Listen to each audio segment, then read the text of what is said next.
أعمالنا من يهده الله فلا مضل له ومن يضلله فلا هادي له وأشهد أن لا إله إلا الله وحده لا شريك له وأشهد أن محمدا عبده ورسوله.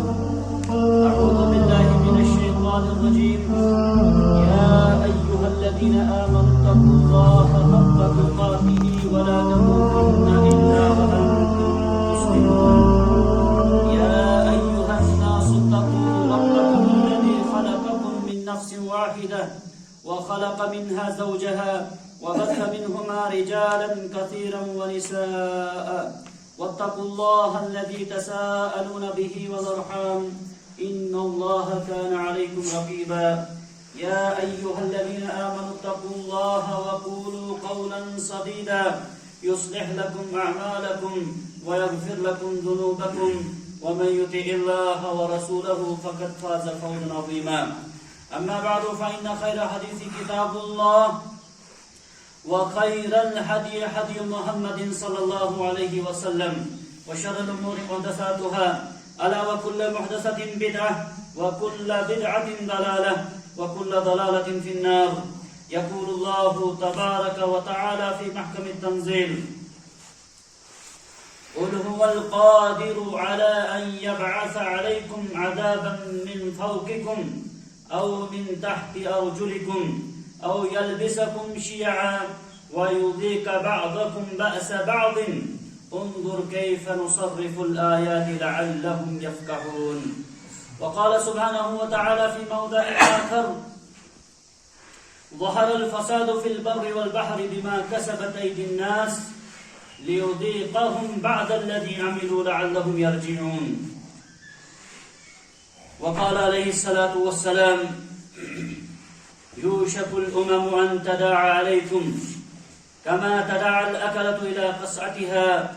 فقال قائل: ومن قلة نحن يومئذ يا رسول الله صلى الله عليه وسلم؟ قال: لا بل أنتم يومئذ كثير ولكنكم غثاء كغثاء السيل ولينزعن الله من صدور عدوكم المهابة منكم وليقذفن الله في قلوبكم الوهن. قالوا: يا رسول الله وما الوهن؟ قال عليه الصلاة والسلام: حب الدنيا وكراهية الموت.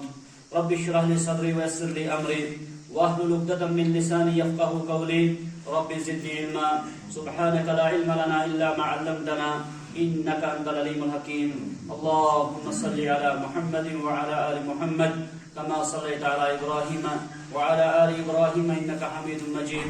اللهم بارك على محمد وعلى آل محمد كما باركت على إبراهيم وعلى آل إبراهيم إنك حميد مجيد. اللهم أعز الإسلام والمسلمين اللهم أعز الإسلام والمسلمين وأذل الكفر والكافرين وأذل الشرك والمشركين. اللهم احفظنا واحفظ المسلمين في كل مكان. اللهم احفظنا واحفظ المسلمين في كل مكان. اللهم احفظ بلاد الحرمين الشريفين من كل عدو ومن كل شر يا رب العالمين وجميع بلاد المسلمين. اللهم رب ارحمهما كما ربياني صغيرا. اللهم رب ارحمهما كما ربياني صغيرا. ربنا ظلمنا أنفسنا وإن لم تغفر لنا وترحمنا لنكونن من الخاسرين. آمین یا رب العالمین. تمام قسم کی تعریفات حمد و ثنا بڑائی اور کبریائی صلی اللہ وحدہ لا شریک کے لیے جو خالق کائنات مالک ارض و سما ہے. اللہ کی حمد و ثنا کے ساتھ ساتھ بے شمار درود و سلام ہو آقائے مدنی تاجدار مدینہ جناب محمد رسول اللہ صلی اللہ تعالی علیہ وسلم کی ذات اقدس پر کہ جن کو رب العالمین نے کائنات کی طرف رہبر و رہنما بنا کر مبعوث کیا. سامعین کرام، آج جو دنیا کے اندر اس وقت حالات بنتے جا رہے ہیں، ان حالات میں یہ حالات ہمیں تقاضا کر رہی ہیں کہ ہم قرآن کے اور اسلام کے اصولوں کی طرف واپس آئیں. قرآن کو اسی طرح سمجھنے کی کوشش کریں، قرآن کے ساتھ اسی طرح لگاؤ کریں جس طریقے سے اس کا حق ہے. ابھی بہت سارے جو بیماریاں معاشرے کے اندر پائی جا رہی ہیں، طرح طرح کی پریشانیاں اور طرح طرح کے فتنے وجود جن کا جو ظہور ہو رہا ہے، ان سب میں ایک بڑا سبب ہے قرآن مجید سے ہم نے رشتہ کہیں نہ کہیں توڑ دیا ہے۔ ایک بڑا سبب ایک قرآن ہی ہے سامعین کرام، جو ان تمام تر مسائل کا حل ہمیں بتاتا ہے۔ اس قرآن کے علاوہ، اس قرآن مجید کے علاوہ دنیا کا کوئی قانون، دنیا کا کوئی عدالت ہمارے ان مسائل کو حل نہیں کر سکتے ہیں۔ اس قرآن کی طرف واپس آنے کی ضرورت ہے، اس کی طرف رجوع کرنے کی ضرورت ہے۔ بزرگ ہو یا نوجوان ہو، ہر ایک کو اس قرآن کے ساتھ وقت دینے کی ضرورت ہے۔ ابھی جو ہمیں مصائب ہیں، پریشانیاں ہیں، واللہ کر کے قرآن سے بڑی کوئی اور چیز نہیں جس کے ساتھ ہم نے زیادتی کی اور اس کا نتیجہ ہم اس وقت اٹھا رہے ہیں۔ اس قرآن کا حق دینا ہم نے وہ چھوڑ ہی دیا۔ زندگی کے ہر شعبے کے لیے ہمارے پاس وقت ہے، ٹائم ہے، لیکن اگر کسی چیز کے ساتھ ہم نے زیادتی کی ہے، وہ قرآن کریم ہے۔ جمعہ کے آج اس خطبے کے اندر موجودہ حالات کے حوالے سے اہل اسلام پر کیا ذمہ داریاں ہیں، ہم پر کیا ذمہ داریاں ہیں، وہ ذکر کرنے کی انشاءاللہ الرحمن میں کوشش کروں گا۔ قرآن کریم میں اللہ رب العالمین فرماتے ہیں، لوگوں کے اعمال کی وجہ سے، لوگوں کے آپسی معاملات کی وجہ سے جب وہ ایک دوسرے کے لیے پریشانیاں کھڑی کریں گے،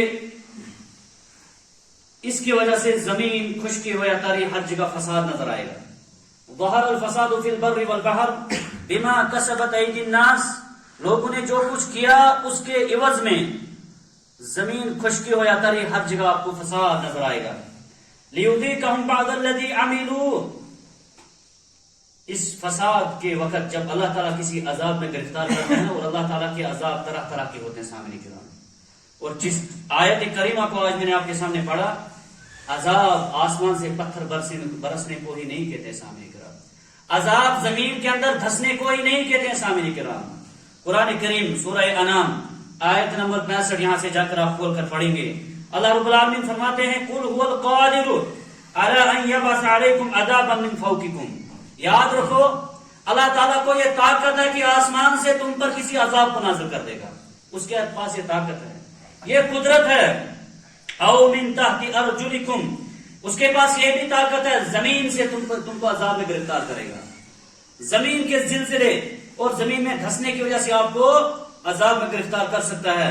آپ نے گزشتہ دنوں میں دیکھا ہوگا وہ ملعون جس نے آقا علیہ الصلوۃ والسلام کی توہین کی تھی، کس طریقے سے رب العالمین نے اس کو عبرت کا نشانہ بنایا۔ اسی طرح نبی کے نافرمانوں کو اللہ تعالیٰ بخشتا نہیں ہے۔ یہ جب سے نبی آئے اس وقت سے لے کر اس وقت تک نبی کریم صلی اللہ علیہ وسلم کی سیرت ہے جس نے منہ موڑا ہے، حالات نے ان کو بڑا جواب دیا ہے۔ او من تحت ارجلکم، یا زمین کے نیچے سے آپ کو عذاب میں گرفتار کر دے گا، اور آگے فرمایا او یلبسکم شیعا، یا پھر ایک عذاب رب کا یہ بھی آتا ہے آپ گروہوں میں بٹ جاؤ گے، جماعتوں میں بٹ جاؤ گے۔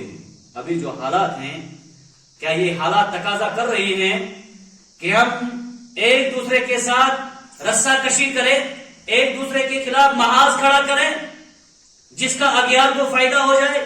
ہم کس ملک کے اندر رہ رہے ہیں، کن حالات میں ہم اس وقت زندگی گزار رہے ہیں، اغیار کس طرح ہمارے پیچھے ٹوٹ کر پڑا ہوا ہے، اور اگر ہم ایک دوسرے کا ساتھ دست گریباں ہوں گے، تاریخ بھی ہمیں معاف نہیں کرے گی، آنے والی نسلیں ہمیں معاف نہیں کریں گی۔ جب پوری دنیا، پوری جو کفار کی جتنی جماعتیں ہیں سب مل کر مسلمانوں کے اوپر حملہ کر رہی ہیں، اور اگر ہم ایک دوسرے کے پاس ایک دوسرے کے خلاف کھڑے ہوں گے تو سامعین کرام مؤرخ لکھے گا، تاریخ والا لکھے گا، اپنے الفاظ کو ضائع نہیں کرے گا، دشمن ان کو کھا رہا تھا، نوچ رہا تھا، اور یہ آپسی مسائل میں الجھ پڑے تھے، آپسی مسائل میں الجھ پڑے تھے۔ ابھی اتفاق کی ضرورت ہے، گھروں میں اتفاق کی ضرورت ہے، گاؤں میں اتفاق کی ضرورت ہے، علاقوں میں اتفاق کی ضرورت ہے۔ انتشار کو اسلام نے کبھی جگہ نہیں دی ہے، انتشار کو اسلام نے کبھی جگہ نہیں دی ہے، یہ حالات تقاضا کرتے ہیں۔ اللہ فرماتا ہے جب گناہ تمہارے ہو جائیں گے نا ممکن ہے آسمان سے میں پتھر برساؤں، ممکن ہے زمین میں سے آپ کو زلزلے آئے، زمین دھس جائے، اور ممکن ہے تم جماعتوں میں بٹ جاؤ، جماعتوں کے اندر بٹ جاؤ۔ وَيُذِيقَ بَعْضُهُمْ بَأْسَ بَعْضٍ، ایک دوسرے کے جب خلاف تم ہوں گے، لڑائیاں کرو گے، ایک دوسرے کی زندگیاں جب تم تنگ کرو گے، یہ بھی کسی عذاب سے کم نہیں ہوگا، یہ بھی کسی عذاب سے کم نہیں ہوگا۔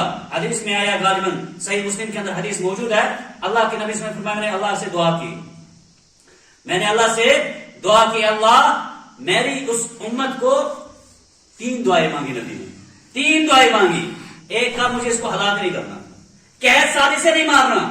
ایک دعا کی تھی، اللہ میری اس امت میں اختلاف نہیں ڈالنا۔ اللہ نے 2 دعائیں قبول کی، لیکن جو اختلاف نہیں ڈالنا یہ دعا اللہ نے قبول نہیں کی۔ یہ اللہ کی ایک حکمت تھی۔ کیا حکمت تھی؟ جب نافرمانیاں عروج پر ہوں گی، جب مساجدیں، دیکھیے تعمیر کتنی اچھی مساجدیں اس زمانے میں ہو رہی ہیں، ہر جگہ چلے جائیے، مسجدیں تو بنا دیے اچھی، لیکن نمازی نہیں ہوں گے، نمازی نہیں ہوں گے، اصلاحی معاشرے کی کسی کو کوئی فکر نہیں ہوگی۔ اللہ نے دعا اس لیے قبول نہیں کی کہ اس وقت ان کو آپسی انتشار میں ڈال دوں گا، اختلافات میں ڈال دوں گا، نفرت کرنے والے بن جائے گی مسلمان۔ یہ ایک رب کی طرف سے عذاب ہے۔ اللہ کہتا ہے، ہمیں سمجھاتا ہے، انظر، انسان اگر تجھے شعور ہے، دل و دماغ آپ کا اگر زندہ ہے، کیف نصرف الآیات لعلہم یفقہون، دیکھ اللہ تعالیٰ کی کیا حکمت ہے، کس طرح نشانیاں اللہ تعالیٰ دکھلاتا ہے۔ وہ مسلمان جس کے بارے میں کہا گیا تھا کہ اپنے بھائی کے لیے وہی پسند کرے جو اپنے لیے پسند کرتا ہے، لیکن وہی آج دست گریباں ہو چکا ہے۔ وہ مسلمان چاہے مشرق کا تھا یا مغرب کا تھا، کہا گیا تھا المسلم اخو المسلم، مسلمان مسلمان کا بھائی ہے، ذات، قوم، نسل، اسلام میں اس کا کوئی معیار نہیں ہے، سامنے نہیں کر رہا، کوئی معیار نہیں ہے۔ تو اس وقت کے جو حالات ہیں اس کی پیشن گوئی دی تھی رسول اللہ صلی اللہ علیہ وسلم نے۔ اب جو آپ کے اختلافات ہیں نا، اس کی وجہ ایک ہی ہے، من اعرض عن ذکری فإن له معیشۃ ضنکا، قرآن سے دوری، بس قرآن کے حلقات قائم کرنے کی ضرورت ہے۔ قرآن کا یہ چھوڑنے کا نتیجہ ہوا آج ایسا دور انتشار کا شروع ہو چکا ہے۔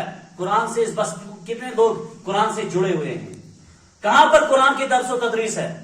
معصوم بچوں کو قرآن پڑھانے کے لیے جس قوم نے صرف قرآن کو رکھا ہے بچوں کے لیے، جو قرآن ہمارے لیے زندگی گزارنے کا ایک طریقہ کار بتاتا، طرز زندگی تھی، اس کو ہم نے خالی رکھا ہے معصوم بچوں کے لیے۔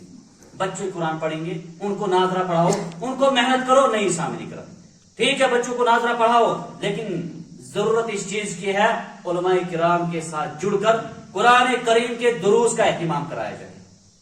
الحمدللہ رب العالمین سے ابھی واللہ کر کے علماء کرام کو وقت ہی نہیں ملتا ہے، جگہ دروس لگے ہوئے ہیں، لیکن ہماری ان بستیوں کو پتہ نہیں کب ہوش آئے گا، ہمارے اس علاقے کو کب ہوش آئے گا، ہمارے ان آب و اجداد پر اللہ تعالیٰ رحمتیں برسائے جن لوگوں نے یہاں پر چراغ جلائے ہیں، وگرنہ ہماری حالت پتہ نہیں اس وقت کیسی ہوتی، پتہ نہیں کیسی ہوتی، کیا حالت ہوتی، کتنے بدترین ہم لوگ ہوتے، لیکن ان کی محنتیں تھی، ان کی کاوشیں تھی، ان کی دعائیں تھی، آج ہم اس مقام پر ہیں۔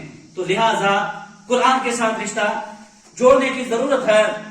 اللہ کے نبی صلی اللہ علیہ وسلم نے فرمایا تھا، ان بین یدی الساعۃ لحرجا، قیامت کے قریب یہ وقت آئے گا، حرج ہوگا، حرج واقع ہوگا۔ صحابہ نے کہا ومن حرج یا رسول اللہ، یہ حرج کیا ہے؟ آپ علیہ السلام نے فرمایا القتل، خون ریزی ہوگی۔ کیا ہوگی؟ خون ریزی ہوگی۔ ابھی خون ریزی کم نہیں ہو رہی اسلام کرام، کل بھی آپ نے دیکھا ہمارے اس وادی کے اندر سکول کے اندر کیا حملہ ہوتا ہے، اس کی پیشن گوئی آپ علیہ السلام نے دے دی تھی۔ وقت آئے گا پتہ ہی نہیں ہوگا، قتل کرنے والے کو بھی پتہ نہیں مجھے کیوں قتل کیا گیا، قتل جو کرو اس کو بھی پتہ نہیں قتل کیوں کر رہا ہوں، یہ تو ہوگا۔ صحابہ نے سمجھا شاید کفار اور مسلمانوں کی جنگیں ہوں گی، آپ علیہ السلام نے فرمایا یہ نہیں ہے، ایسا نہیں ہوگا، آپس میں نفرتیں اس عروج پر پہنچیں گی اس طریقے سے جس وجہ سے دیکھیں ہماری گاؤں کی حالت کیا ہے۔ اللہ کے نبی صلی اللہ علیہ وسلم نے فرمایا تھا کیا؟ پوچھا گیا اللہ کے رسول میں اچھا ہوں یا برا، اس کا فیصلہ کون کرے گا؟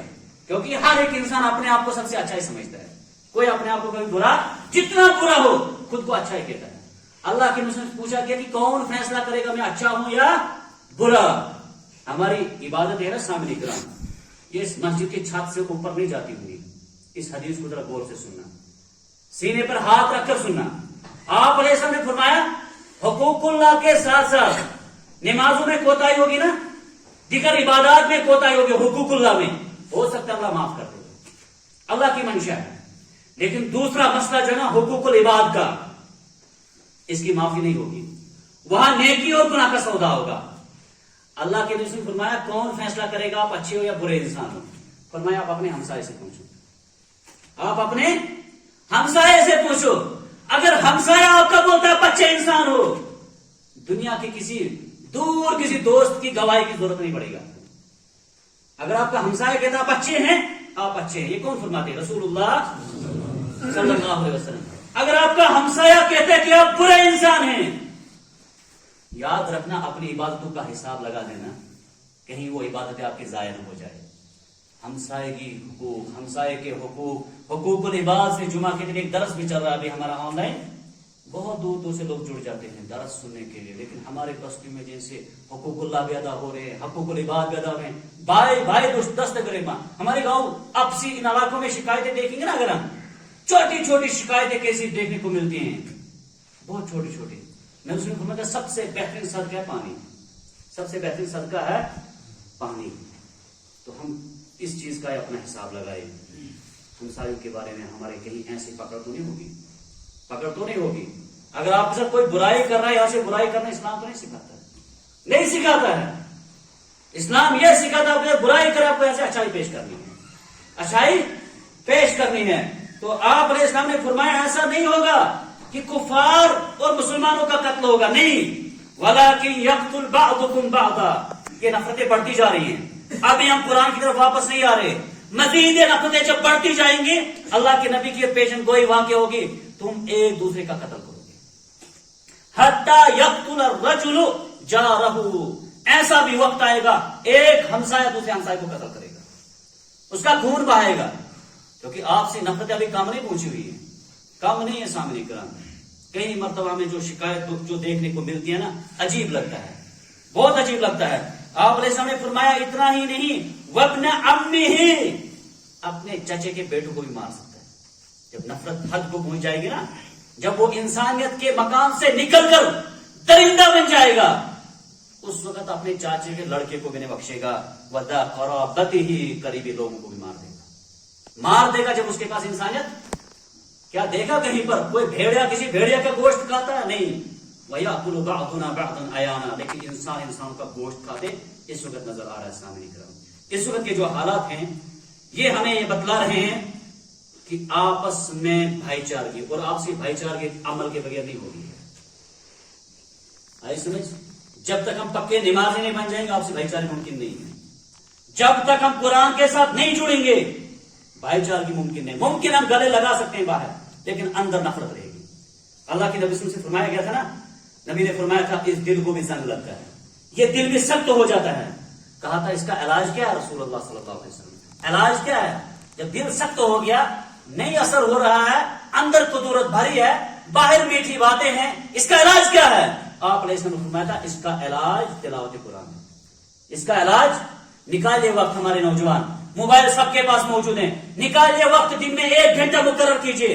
ہمارے پاس یہاں پر ہمارے فاضل چاچو شوکت صاحب ہیں، ان کو وقت ہم دیں گے کہ 1 گھنٹہ نوجوانوں کے لیے رکھیں گے، جس میں درس رکھا جائے گا قرآن کا۔ واللہ کر کے 1-2 مہینے قرآن سے جڑیے، بڑے مسائل کا حل خود بخود ہو جائے گا، بہت مسائل خود بخود حل ہو جائیں گے، کیونکہ قرآن سے بڑا کوئی دنیا کے اندر حل نہیں ہے۔ اس وقت کے حالات جو ہیں یہی تقاضا کر رہے ہیں کہ ہم آپس میں محبت کے ساتھ رہیں، اتفاق کے ساتھ رہیں، اتحاد کے ساتھ رہیں، اور پھر غیروں کو وہی جواب دیں۔ مسائل ہو سکتے ہیں آپسی مسائل ہونا یہ کوئی بری بات نہیں ہے، مسائل زندہ قوموں کی پہچان ہوتی ہے۔ ممکن ہے ہمیں مسجد کمیٹیوں کو آپس مسائل بن سکتے ہیں، درس کی کمیٹی مسائل بن سکتے ہیں، ہمسائے کے ساتھ مسائل بن سکتے ہیں، یہ کبھی ایسا نہیں کہنا کہ بالکل کبھی نہیں، ممکن ہے۔ یہ ایک واقعہ نقل کروں گا اور اسی سے سبق بھی ہم لیں گے، انشاءاللہ سبق بھی لیں گے۔ جب حضرت علی اور معاویہ کے درمیان جو کچھ ہوا، بہت سارے جانتے بھی ہوں گے اور بہت سارے نہیں جانتے، وہ بھی آج جان گے۔ ان کو آپس میں اختلاف رائے ہوگی، معاویہ کی جماعت صحابی ہے جلیل القدر، حضرت علی رضی اللہ تعالیٰ عنہ اور معاویہ رضی اللہ تعالیٰ عنہ دونوں جلیل القدر صحابی ہیں، ان کو آپس میں اختلاف ہو گیا. اب اختلاف کی وجہ کیا تھی؟ انشاءاللہ کبھی اس کے اوپر پورا خطبہ رکھیں گے. کیا وجہ تھی یا کیا اسباب تھے کہ وہ دو جماعتیں مسلمانوں کی بن گئی؟ بہرحال جب وہ دو الگ الگ ہو گئے نا، دشمن جو ہے نا وہ ہمارے ہر حالات پر نظر رکھتا ہے. جہاں پر چونک ہوگی، جہاں پر ہمیں کمزوری ہوگی، وہ اس کا بڑا فائدہ اٹھاتا ہے. جب پتا چلا روم کا جو بڑا تھا نا کافر سردار، اس کو پتا چلا حضرت علی اور معاویہ کے درمیان کیا ہوئی ہے، اس کی رسا کشی چل رہی ہے. اس نے معاویہ کی طرف خط لکھا، امیر روم نے معاویہ کی طرف خط لکھا، کہا ایک کام کیجئے، آپ ہمارے ساتھ اتفاق کیجئے، ہم حضرت علی اور اس کی جماعت کو ختم کر دیں گے. کیا کر دیں گے؟ ختم کر دیں گے. ہمیں جب آپ سے اختلافات یہی مسئلہ ہو گیا نا، سامعین کرام، دشمن کے حوالے کبھی نہیں ہونا چاہیے، دشمن کی رائے کبھی نہیں لینی چاہیے، اور اپنے اسلاف کو یاد کرنا چاہیے. یہ کب کی بات ہے؟ جب نبی کو دنیا سے جاتے ہوئے تھوڑا سا ہی وقت ابھی ہوا تھا، 30-40 سال ہی ہوئے تھے، زیادہ مدت نہیں ہوئی تھی. تو دشمن کو پتا چلا دو مسلمانوں کے امیر آپس میں لڑ رہے ہیں. ایک امیر کو خط لکھا، آپ ہمارے ساتھ مل جاؤ، حضرت علی اور اس کی جماعت کو ہم اس کے خلاف ہم جنگ کریں گے. یہ تھا معاویہ. یہ آج کے مسلمانوں کو سبق دے رہا ہے کہ جب دشمن تمہاری مدد کرنا چاہے گا نا، وہ حقیقت میں تمہارا مددگار نہیں ہوگا، وہ پہلے اس کو ختم کرے گا، پھر تجھے بھی ختم کرے گا. وہ اس کا تیرا ہمدرد بن کے، اس کا جب دشمن ہے نا، وہ بعد میں تیرا دشمن بھی بن جائے گا. معاویہ نے جواب لکھا اس امیر روم کے لیے. جواب میں اوپر کیا کلمے لکھا؟ ہمیں آپس میں جتنے اختلاف ہو کبھی بھی دوسرے کے احترام سے میں گرنا نہیں چاہیے. مسلمان بڑا محترم ہوتا ہے، احترام والا ہوتا ہے، اس کی عزت کرنا. نبی نے فرمایا کعبہ کو شہید کر دیا جائے، مجھے دکھ نہیں ہوگا کسی مسلمان کا اگر قتل کر دیا جائے. مسلمان بہت محترم ہوتا ہے. اللہ کے اس معاویہ نے خط لکھا، خط کے اوپر لکھا یا کلب الروم، بادشاہ تھا وہ، کہا اے روم کے کتے، تو ہمارے اختلاف کا فائدہ اٹھانا چاہتا ہے؟ ہمیں آپس میں چاہے جتنا اختلاف ہو، آپ کی بات کو میں جوتے کی نوک پر لے لیتا ہوں. یہ کس نے کہا تھا سامنے کرام؟ معاویہ رضی اللہ تعالیٰ عنہ نے. یہ حالات آج کے ہمیں یہ تقاضا کر رہی ہیں، یہی تقاضا کر رہی ہیں. کہیں اس انتشار میں، کہیں ان حالات کے اندر دشمن کی استعمال نہ کر دے، ہمیں دشمن ہمیں کہیں استعمال نہ کر دے، بلکہ ہمیں یہاں سے اتفاق کا پیغام دینا ہے، اتحاد کا پیغام دینا ہے. اور وہ کیسے ممکن ہوگا؟ قرآن مجید کے ذریعے سے. ان تمام تر حالات کا جو حل ہے قرآن سے بڑا نہیں ہے. ہم چاہتے ہیں کہ یہاں پر اچھی سی واز ہو، اچھا سا ہمیں امام ہو، یہ بھی ایک سبب ہے، لیکن امام صاحب کی واز کسی کو ہدایت نہیں کر سکتی، سبب بن سکتی ہے، لیکن اس کے بعد عملی میدان میں ہمیں اترنا ہے، عملی میدان میں اترنا ہے. قرآن ہمارے گھروں میں کھل رہا ہے یا نہیں؟ ہاں، اگر کھل رہا ہے تو حالات بدل سکتے ہیں. اگر نہیں کھلتا ہے، کتنے گھر ایسے ہوں گے جہاں پر معصوم بچہ تو قاعدہ کھولتا ہوگا، نورانی قاعدہ، آسان قاعدہ، لیکن بڑے لوگ قرآن نہیں کھولتے ہوں گے. کتنے گھر ہمارے ہوں گے سامنے اس مسجد کے اندر صبح کے ٹائم قرآن نہیں کھولتے. نوجوان شام کو سوتے سوتے لوگوں کے میسج دیکھ کر سوتا ہے، صبح اٹھتے لوگوں نے کیا میسج بھیجے ہیں، رب نے کیا میسج دیا، نہ شام کو پرواہ ہے نہ صبح پرواہ ہے. تو حالات بدل نہیں سکتے سامنے کرام، حالات سدھر نہیں سکتے ہیں سامنے کرام. تو اور جو دشمن ہے وہ بھی یہی چاہتا ہے کہ کسی بہانے دور رہے. آئے روز عجیب عجیب چیزیں اور عجیب عجیب فتنے ہمارے بیچ ڈالتے جا رہے ہیں لوگ، اور ہمارے پاس کوئی تیاری نہیں آگے نسلوں کے لیے. اپنی نسلوں کے تحفظ کے لیے ہم کیا کر رہے ہیں؟ نسلیں کیا ہم تیار کر رہے ہیں؟ ہمارے پاس کہیں ایسے مراکز ہیں جہاں پر ہمیں پورا یقین ہے کہ وہاں پر آنے والی نسلوں کے لیے اچھے رہبر پیدا ہو رہے ہیں، اچھے رہنما پیدا ہو رہے ہیں. بلکہ دینی مدارس اس وقت جو ہے نا جس حالات میں رہ رہے ہیں، ایسا لگتا ہے کہ مسلمان سب کے سب فقیر ہو چکے ہیں. دولت مسلمانوں کو نہیں رہی ہے، ختم ہو گئی ہے ہی نہیں کہ پیسہ کسی کے پاس ہوتا جو مدرسوں کی حالت ایک انسان دیکھتا ہے، وہاں پر جو بچوں کی حالت انسان دیکھتا ہے، وہاں پر جو انسان. ابھی ایک مدرسے میں گزشتہ دنوں کے ہم گئے تھے ایک جگہ پر، کتابیں پڑھنے کے لیے وہاں پر سامنے کرا، کتابیں نہیں ہیں، اور دولت مسلمانوں کے پاس دیکھیے آپ کہاں خرچ ہو رہی ہے. شادیوں میں کہاں خرچ ہو رہی ہے؟ اور کبھی کبھار جیسے آج کل جو کھیل کا ہمارا جو سسٹم چل رہا ہے نا سامنے کرام، ٹھیک بات ہے، اس میں بھی لوگوں کو مشغول رکھیں تاکہ لوگ نشہ کی طرف نہ جائے، لوگ تباہی کی طرف نہ جائے. لیکن جو پیسہ جو دنیا سے چلا گیا ہے نا، اگر اس کے نام کے صدقہ جاریہ مدرسے دیا جائے، مسجد دیا جائے، کسی غریب کو کھانا کھلایا جائے نا، اس قسم کا وہ پیسہ وہ نہیں لگے گا، وہ پیسہ نہیں لگے گا. اور ہمدرد ہیں حقیقی طور پر اپنے جو دنیا سے چلے گئے ہمارے قریبی، ان کے نام پر اس وقت مسلمانوں کے پیسے کہاں لٹ رہے ہیں؟ کھیلوں میں لٹ رہے ہیں. سامنے کرام کہیں پر قرآن کا کمپٹیشن کرا دیجیے. رامن میں قرآن کا کمپٹیشن اگر کرایا جائے 1 لاکھ روپے کا، نوجوان کھڑے ہوں 5-5 10 ہزار دے کر کمپٹیشن کرائے تاکہ لوگ قرآن کی طرف واپس آئیں گے. کر سکتے تھے سامنے کرام. نوجوان کھڑے ہوتے، دیکھتے ہیں مدرسوں کی حالت کیا ہے، بچے وہاں پڑھنا چاہتے، کتابیں موجود نہیں ہیں، کمزور ہو گئے مدرسے. اور کچھ وجوہات مدرسوں کی بھی ہے، کچھ کوتاہیاں ہماری بھی ہیں، اس میں کوئی شک نہیں ہے، اس میں کوئی شک نہیں، کوتاہیاں ہیں. لیکن مسلمانوں کو بھی ذمہ داری بنتی تھی، کھڑے ہو، ان جگہوں کو مضبوط کرو، مدرسوں کو مضبوط کرو، مسجدوں کو مضبوط کرو. منبر رسول سے میں کہتا ہوں اللہ کر کے، اللہ رب العالمین آپ کے دلوں کے اندر، اللہ رب العالمین کے گاؤں کے اندر محبت اتفاق والی زندگی ڈال دے گا. لیکن ان کو مضبوط کیجیے، ان کو مضبوط کیجیے. ہم مضبوط کس سے کر رہے ہیں؟ جتنا مہنگا ٹیچر ہمیں پڑے انگلش پڑھانے کے لیے، ہم اس کے لیے جاتے ہیں. اور ایک جگہ پر میں نے یہ بھی سنا، ایک عام آدمی کہنے لگا، کیونکہ مسلمانوں کی حالت یہی بنی ہے نا، ریٹائر ہے بیچارہ کہ کیا کر رہا ہے، کہ ٹھیکیدار کیا کہا، یہاں ہمیں امام کی ضرورت ہے، میں فری کی خود ہی پڑھا دوں گا، جمعہ میں خود ہی. گاؤں والے بھی تیار ہو گئے، ٹھیک ہے جی ہمیں فری کا پڑھائے گا، کیا فائدہ، ہم امام کو لے کر آئیں گے، کوئی مسئلہ نہیں. یہی بیڑا گرک ہوگا اس قوم کا. اسی طرح تباہی ہوگی جس دن کسی ٹھیکیدار کو ہسپتال حوالہ کر دیں گے نا، ہسپتال یا کالج، وہاں کیا حالت ہوگی سامنے کرا. اس منبر و محراب کے لیے اچھے لوگوں کی ضرورت ہے اس وقت، جو لوگوں کو بہترین طریقے سے رہنمائی کر سکے. لیکن وہ کہاں پیدا ہوں گے؟ دینی مدارس کے اندر ہوں گے نا. ان کا خیال کس نے کرنا ہے؟ کیا نوجوان نکلتے ہیں کبھی؟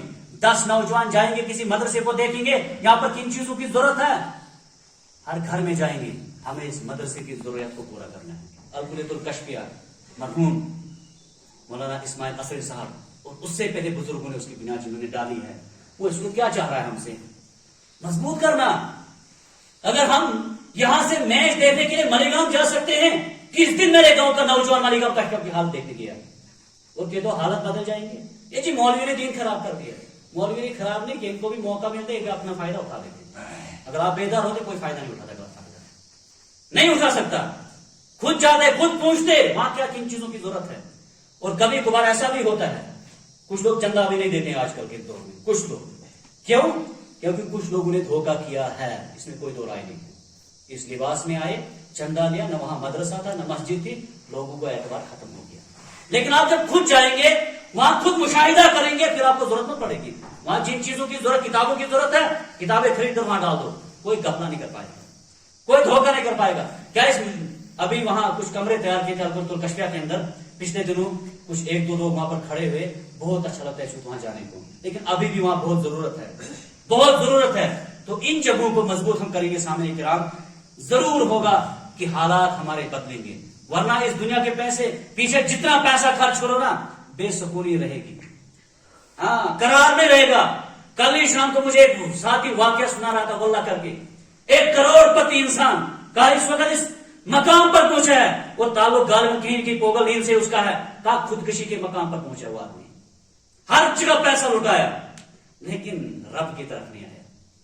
اور انقریب شاید اللہ کرے اس کو ہدایت مل جائے، اللہ کرے اس کو سکون مل جائے، کہیں اس کا غلط واقعہ ہمارے کام نہ سنے، ہمارے کام نہ سنے. کیا پتا کیا حرکت کر سکتا ہے. کیونکہ اس کی حالات جب میں نے سنی، میں گھبرا گیا. اتنا مالدار انسان اس مقام پر پہنچا ہے، اتنا مالدار انسان صفر پر پہنچا ہے. جو رب ہمیں یہ دولت دے سکتا ہے نا، وہ چھین بھی سکتا ہے، کہیں اسباب پیدا کر سکتا ہے. لہذا اس دولت کو وقت سے پہلے اللہ کی راہ میں خرچ کرے، سکون واپس آئے گا، اطمینان واپس آئے گا، آپسی ہمدردیاں شروع ہوں گی، اور پھر یہ جھگڑے، یہ فساد یہ ختم ہوں گے. اور پھر ہم دشمن جو ہمارے خلاف سازشیں کر رہا ہے، ہم ان سازشوں کے لیے ایک نسل بھی تیار کر سکتے ہیں. نسلیں بھی تیار، جب ہم آپس میں لڑ رہے ہیں، ہمیں کیا فکر ہے ہمارے بچے کو کل کیا بننا ہوگا، یہ کس چیز کا شکار ہوگا، کن فطروں کا شکار ہوگا. لیکن جب آپس میں ہم مل بیٹھ کر قرآن کی تعلیمات کو لے کر چلیں گے، تو تو ان تمام تر چیزوں کا جو ہے وہ حل جو ہے سامعین کرام ممکن بن سکتا ہے، لیکن اس میں سب سے بڑی جو چیز ہے، سب سے بڑا جو علاج ہے سامعین کرام، وہ ہے قرآن مجید، وہ ہے قرآن مجید۔ اس کی طرف واپس آنا ہے۔ مدرسوں میں کیا پڑھایا جاتا ہے؟ مدرسوں میں کوئی ایسی چیز نہیں پڑھائی جاتی ہے۔ مدرسوں میں وہ قرآن پڑھایا جاتا ہے جو والدین کے حقوق سکھاتا ہے۔ مدرسے میں وہ قرآن پڑھایا جاتا ہے جو ہمسایوں کے حقوق سکھاتا ہے۔ مدرسوں میں وہ قرآن پڑھایا جاتا ہے جو اولاد کے حقوق سکھاتا ہے۔ اب ان اولاد کے حقوق والدین ادا کر رہے ہیں، موبائل میں مشغول ہیں، کون بچوں کو دیکھتا ہے؟ ہمسائے کے بارے میں کون فکر مند ہے؟ دنیا کی ڈگریاں جتنی حاصل کر لو، لیکن ایک انسان بننے کے لیے قرآن کے علاوہ کوئی کتاب دنیا میں نہیں ملے گی۔ ایک انسان سائنس میں اسپیشلسٹ ہوگا، پتہ نہیں کیا بھی ہوگا، کیا اس نے کبھی سائنس میں پڑھا ہوگا کہ ماں باپ کا کیا حقوق ہے آپ پر؟ جب ماں باپ کے حقوق تم کچل ڈالو گے زمین پر، رب اوپر سے کہیں عذاب آپ نازل کر سکتا ہے۔ اور ابھی مسلمان معاشروں کے اندر کیا حالات ہے، کئی واقعات کیسے دیکھنے کو ملتے ہیں؟ والدین کی فکر کم ہو چکی آج کے نوجوانوں کو۔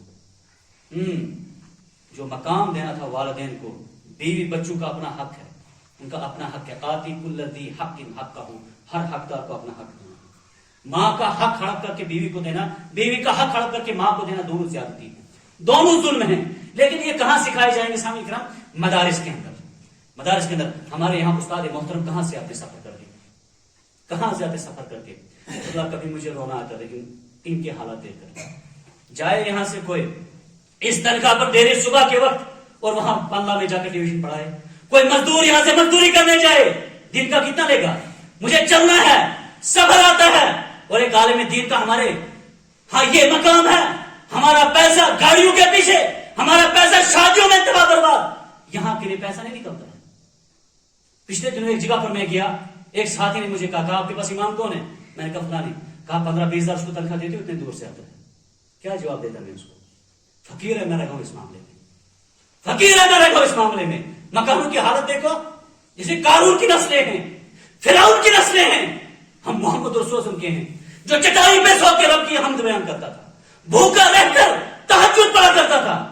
ہم آرام میں رہ کر نعمتیں کھا کھا کر فجر کی نماز بھی نصیب نہیں ہوتی ہے۔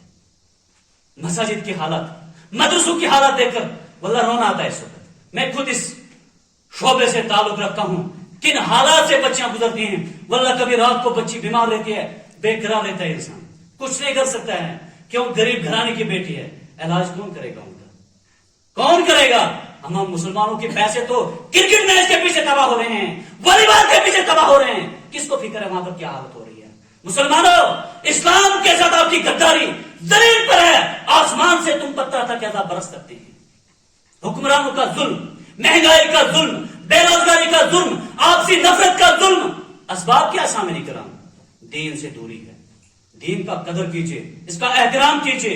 میں ان بزرگوں کو ہم کیا چہرہ دکھائیں گے؟ زہر کھا کر مارا گیا تھا ہمارے احمد اللہ باری صاحب کو رحمت اللہ علیہ، ہم اس کو نعمتیں کھا کر کیا کر رہے ہیں؟ ہاں، ان کی نسلیں ہم کل ان کے سامنے کیا جواب دہی ہوگی، کیا چہرہ دکھائیں گے؟ ضرورت کیا ہے؟ ہم وہ قدر سمجھے، مقام سمجھے، اہل علم کی طرف رجوع کرے، مسلمانوں کی آپ سے مسائل کو سمجھنے کی کوشش کرے، اور ان جگہوں کو مضبوط کیجئے جو تمہارے قلعے ہیں، دین کے قلعے ہیں، مدارس دین کے قلعے ہیں۔ مدرسوں کو اس طرح بے حال مت چھوڑو، اللہ بھی تمہیں بے حال چھوڑ دے گا۔ ان کی فکر کرو، رب آسمان سے اللہ کیا کہتا ہے؟ تم اگر مدد کرو گے نا اللہ کی مدد کون کر سکتا ہے؟ اللہ کو کیا ضرورت ہے مدد کی؟ اللہ کی مدد کے مطلب یہ ہے، مراد یہ ہے، اللہ کے پیغام کی مدد کیجیے، قرآن والوں کی مدد کیجیے، اسلام پھیلانے والوں کی مدد کیجیے۔ جو بچے مدرسوں کے اندر، ادھر مالیگاؤں میں کشف آپ کے سامنے اس کا بین مثال ہے، رات کو 3 بجے وہ بچے جاگتے ہیں، شام کو 11 بجے سوتے ہیں، پڑھتے کیا ہیں؟ ان کی سہولیات کا بندوبست کون کرے گا؟ ان کے کھانے کے بارے میں دیکھو، اگر گھر میں بیٹا کہے گا نا باپ سے آج مجھے گوشت دل کرتا ہے، گوشت کھا کر بیٹا سوئے گا گانا سنتے سنتے، وہ بچہ قرآن پڑھ رہا ہے، دال کھا رہا ہے۔ یہ مسلمان ہیں، یہ مسلمانوں کی بستی دولت والے ہیں۔ اس سے بہتر نہیں تھا کہ ہم فقیر ہوتے، کم سے کم اللہ کے پاس کل مجرم نہ قرار پاتے؟ تو ضرورت ان چیزوں کی ہے، یہ حالات ہمیں بتا رہے ہیں۔ قرآن کو اور اس اسلام کو تھوڑا سا ہم مقام دیں، انشاءاللہ تعالی ان اللہ یرفع بہذا الکتاب اقواما وَيَدْعُ بِهِ آخَرِينَ، نبی کا فرمان ہے اور اس پر مجھے اسی طرح یقین ہے جس طرح سورج کے ہونے پر مجھے یقین ہے۔ نبی نے فرمایا اس قرآن کی وجہ سے اللہ تعالیٰ بہت سی قوموں کو عزت عطا کر رہا ہے۔ عزت کا ایک ہی راستہ ہے، ایک ہی راستہ ہے، وہ ہے قرآن کریم۔ پڑھنا، پڑھانا، سمجھنا، سمجھانا، جہاں پڑھایا جاتا ہے ان کا مقام، اپنے عالم دین کی قدر کریں۔ ہمیں جو یہاں پر آتے ہیں ہم اس کے بہت احسان مند ہیں، واللہ کر کے میں کہتا ہوں، اپنا یہ وقت نکال کر اتنا لمبا سفر کر کے آتے ہیں، ہم ان کے بہت شکر گزار ہیں۔ اللہ تعالیٰ ان کے ہر ایک ایک قدم کے بدلے میں انشاءاللہ الرحمن نیکیاں دے گا، ان کی خطاؤں کو معاف کرے گا۔ لیکن ہمیں تھوڑا سا جوان میرے حکم کیا کرنا، جسور و غیور، کوئی فکر نہیں ہمیں تیرے دشمنوں کے کیا کیا فتنے اڑائیں گے۔ جوان ہمارے تیار ہوں گے نا، کوئی پرواہ نہیں ہمیں، کوئی فکر نہیں ہمیں۔ خالی میرے گاؤں کے جوان کھڑے ہو گئے نا واللہ کر کے، پوگل میں کہیں برائیاں خود بخود ختم ہو جائیں گی۔ بس اس گاؤں کے نوجوان تھوڑے سے بیدار ہو جائے، ابھی بیدار کا وقت ہے، بیدار کا وقت ہے۔ اس زندگی کو زیادہ مت سمجھو نا کہ پتہ نہیں ہم نے کیا کیا ابھی رکھے ہیں، ارمان رکھے ہیں۔ 2-4 دن پہلے کا حادثہ کیا ابھی ہمیں سمجھ نہیں آ رہی ہے؟ ہاں سمجھ نہیں آ رہی ہے؟ کیا ہم گاڑیوں کا سفر نہیں کرتے ہیں؟ موت سامنے کرام وہ نہیں دیکھے گی آپ کو، پھر آپ کے گھر کے حالات کیا ہوں گی، بیوی بچے والدین کیسے رہیں گے، کبھی نہیں۔ اور کسی کو پتا نہیں ہے کیا وہ بچہ جو چند دن پہلے وفات والا تھا اس کی مغفرت کرے، اس کو معلوم ہوتا ہے، اس کو معلوم ہوتا ہے سامنے کرام۔ ہم میں سے کیا کیا معلوم ہے، واللہ کر کے جب بھی گھر سے نکلتا ہوں کبھی نہیں مجھے امید ہوتی ہے کہ میں پھر قدم گھر میں رکھ سکوں گا، خدا آؤں گا چل کے کہ لوگ اٹھا کر لائیں گے، کچھ امید نہیں ہے۔ اتنے حادثات، قبرستانوں میں تازہ قبریں پڑی ہوئی سبق بتا رہی ہیں یہ دنیا جو ہے نا یہ چھوڑ کے جانا ہے، اس سے اتنا دل مت لگاؤ۔ فَلَا تَغُرَّنَّكُمُ الْحَيَاةُ الدُّنْيَا وَلَا يَغُرَّنَّكُمْ بِاللَّهِ الْغُرُورُ، یہ دھوکے کا سامان ہے، بس اس کے بغیر کچھ نہیں ہے، کچھ نہیں ہے۔ اچانک ہی آپ کی آنکھیں بند کر دے گی، اپنے سے الگ کر دے گی۔ تمام قریبی لوگ سب تھے، سب چھوڑ کے جو نا کچھ دن بعد، کچھ سال بعد، چلو ابھی قبرستان میں اوپر چلیں گے، ہمارے کتنے قریبی لوگ وہاں دفن ہیں، ذرا کتنی قبروں کو ہم جانتے ہیں، کوئی نہیں یاد رکھے گا، کوئی نہیں یاد رکھے گا۔ ہاں دین کے لیے کچھ کہا ہوگا نا، کہتے ہیں احمد اللہ بالی رحمت اللہ علیہ، مولوی یوسف بالی رحمت اللہ علیہ، مولوی عبدالسبحان رحمت اللہ علیہ، سخی رحمت اللہ علیہ، محمد رمضان رحمت اللہ علیہ۔ دین کے لیے ان لوگوں نے جیا تھا۔ اگر یہ دعائیں لینا چاہتے ہیں نا، ہم بھی بہت کچھ کر سکتے ہیں۔ کبھی کبھار ہم سمجھتے ہیں شاید یہ دین جو ہے نا ان کا ٹھیکہ ہے مولویوں کا، نہیں، سامنے کی طرف بس ہمارا ٹھیکہ صرف اتنا ہے جو سیکھ ہے وہ سکھانے کا، بس باقی دین کے تمام معاملات ہم سب مل کر آگے چلائیں گے، تب یہ دین آگے بڑھے گا، تب یہ پیغام آگے بڑھے گا۔ تو یہ حالات جو آج کے ہیں نا سامنے کرام، یہ ہمیں نہیں اس طرح غفلت میں سونے والے حالات ہیں، جس طرح ہم سوئے ہوئے ہیں نا، خود چلائیں گے، خود مسائل کا حل کریں گے، خود تمام کریں گے، نہیں نہیں نہیں، ایسا نہیں کرو۔ یہود و نصارہ نے ہی غلطی کی تھی، سارا دین اپنے ان کے جو مولوی ہوتے تھے نا ان کے حوالے کر دیا تھا، پھر وہ مولوی اپنے حساب سے چلاتے تھے، جو چیز پسند آئی جائز، جو نہیں آئی ناجائز، ہاں تو تماشا بنا دیا۔ تو اسی طرح سے ان کا دین بدل گیا، ہمارا دین انشاءاللہ نہیں بدلے گا، لیکن ضرورت کیا ہے کہ ہم سب مل کر اس دین کے وفادار بنیں، اس اسلام کے وفادار بنیں، تاکہ قبروں میں جا کر جو قبروں والی زندگی ہے وہ ہمارے لیے آسان بن جائے، آسان بن جائے۔ مٹی جب لوگ ڈال کے چلے جاتے ہیں نا، پھر اس کے بعد سب چیزوں پہ یقین انسان کو ہو جاتا ہے، میں نے کیا کھویا ہے اور کیا پایا ہے۔ زندگی بہت قیمتی ہے، بہت انمول ہے، ایک بار ملتی ہے یہ، ایک بار بس، دوسرا کوئی چانس اس میں نہیں ہے۔ وہاں قبروں میں اس وقت بے شمار نوجوان چیختے چلاتے ہوں گے، اللہ ایک بار واپس بھیج دے ہمیں، بس تیری بارگاہ میں سجدہ کر لیتا، تجھے راضی کر لیتا، اور اللہ تعالیٰ کی بارگاہ میں ایک سجدہ، میرے دل ہی دل میں اعتراف کرنا ہے اللہ میں مجرم ہوں، مجھ سے خطا ہوئی، بس اللہ اتنا ہی چاہتا ہے، اللہ اتنا ہی چاہتا ہے کہ انسان اعتراف کر دے، مجھ سے غلطی بنے۔ اسرائیل کو واقعہ آپ کو معلوم ہوگا نا، اللہ کے نبی نے فرمایا تھا کہ ایک آدمی تھا، اس میں مسلم میں غالباً حدیث آئی ہے، بڑا مجرم تھا، وہ کوئی گناہ نہیں ایسا تھا جو اس نے نہیں کیا تھا، ہر جرم اس نے کیا تھا۔ جب مرنے کے قریب ہوا، بچوں کو بلایا، کہا میری بچوں ایک کام کرنا، میرے مرنے کے بعد میرے ایک نصیحت وصیت پر عمل کر دینا۔ کیا کر دینا؟ عمل کر دینا۔ کیا؟ کہا میں مروں گا، مجھے جلا دینا، مجھے جلا دینا، جلانے کے بعد میری جو رات بچے گی آدھی پہاڑوں پر آدھی سمندروں پر بہا دینا۔ بچوں نے کہا ایسی وصیت آپ کیوں کرتے ہیں؟ کہا بیٹو میں نے زندگی اپنے جو ہے تباہ کیا، برباد کیا، برائیوں میں گزاری ہے، ظلم میں گزاری ہے، نافرمانی میں گزاری ہے، اللہ مجھے جو عذاب دے گا مجھے اس کا ڈر ہے۔ لیکن پھر ساتھ میں یہ کہا اگر اللہ چاہے گا نا اس رات کو جمع کر کے پھر مجھے عذاب دے دے گا، لیکن تم یہ کرنا۔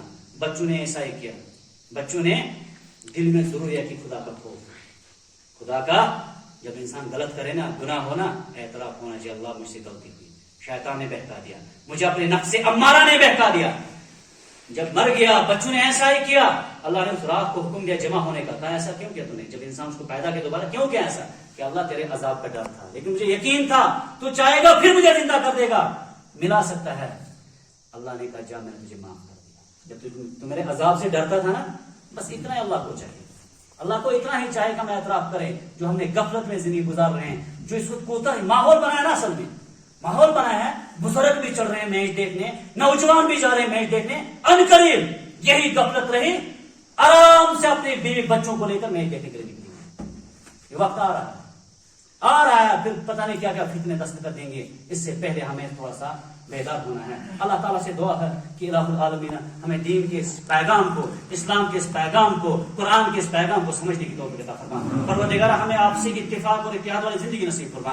پروردگار آپسی جو ہمیں نفرتیں قدورتیں ہیں، پروردگار اپنے رحمت سے وہ دور فرما دے۔ الہ العالمین ہمارے گناہوں کو معاف کر دے، پروردگار ہمارے خطاؤں کو معاف کر دے۔ الہ العالمین ہم گنہگار ہیں، اعتراف ہے، الہ العالمین ہمارے گناہوں کو معاف فرما۔ پروردگار جو ہمارے قریبی لوگ دنیا سے چلے گئے ہیں، پروردگار ہر ایک کی مغفرت فرما۔ پروردگار جو پرسوں حادثہ ہوا اس کے بعد بھی 2 دن وفاتیں ہوئی جن کے بارے میں اطلاع آئی ہمیں، سب پروردگار سب کے لیے دعا مانگتے ہیں، سب کی مغفرت فرما۔ الہ العالمین سب کی مغفرت فرما، الہ العالمین ہماری مغفرت فرما، زندوں کی مغفرت فرما، وفات شدہ لوگوں کی مغفرت فرما۔ پروردگار ہمیں دنیا میں رکھے گا تو اسلام پر رکھنا، دنیا میں جب لے گا تو الہ العالمین اس حال میں لینا کہ تو ہم سے راضی ہو اور ہم تجھ سے راضی ہو۔ پروردگار دشمنوں کی جو سازشیں ہیں، دشمنوں کی جو پلاننگ ہے اس وقت، پروردگار ان کی سازشوں سے ہمیں محفوظ کر دے، ان کے پلاننگ سے ہمیں محفوظ کر دے۔ پروردگار ہمارے گناہوں کو معاف فرما۔ اقول قولی ھذا استغفر اللہ لی ولکم ولسائر المسلمین فاستغفروہ انہ هو الغفور الرحیم۔